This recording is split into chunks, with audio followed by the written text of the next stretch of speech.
Our charity, Les Made-Laines, was founded here in Orgeval in 2018 through a passion I've had for knitting for many years now.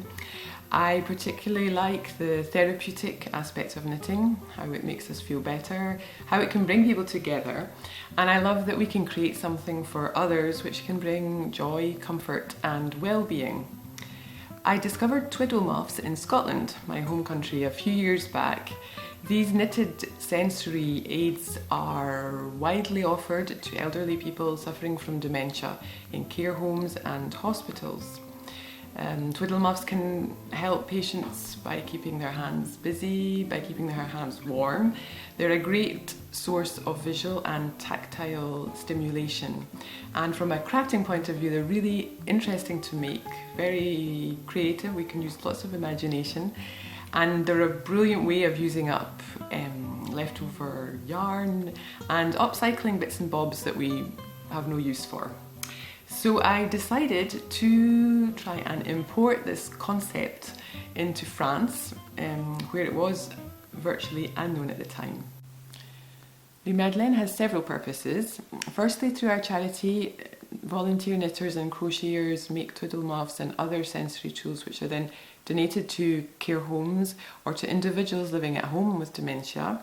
Sometimes the donations are done here, locally, and we also have ambassadors who live elsewhere in France and who knit and directly contribute to their local care homes.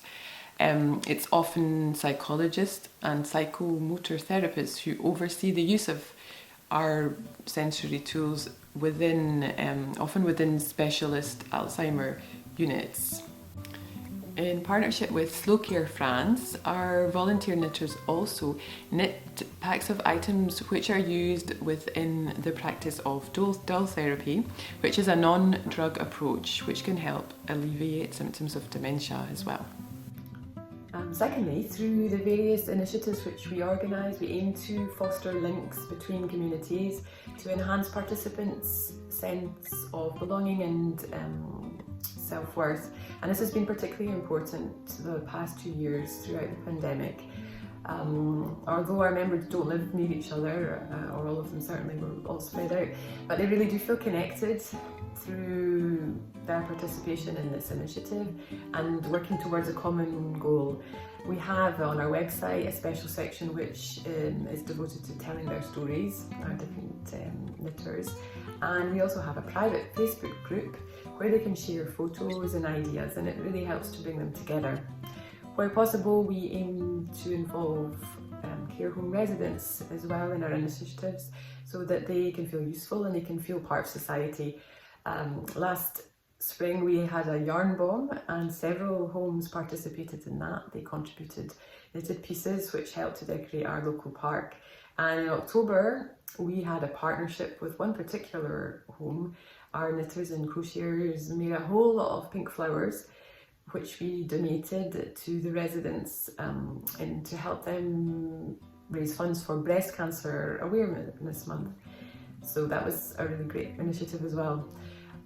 Our charity has grown in membership over the years and our activities have diversified, and health professionals here in France working with the elderly have grown more receptive to non-drug therapies such as our sensory aids, which is great. And for our volunteer knitters, those who participate in the initiative, really it's been great for their physical and mental well-being as well. So all I can wish for is that this venture lasts a whole lot longer.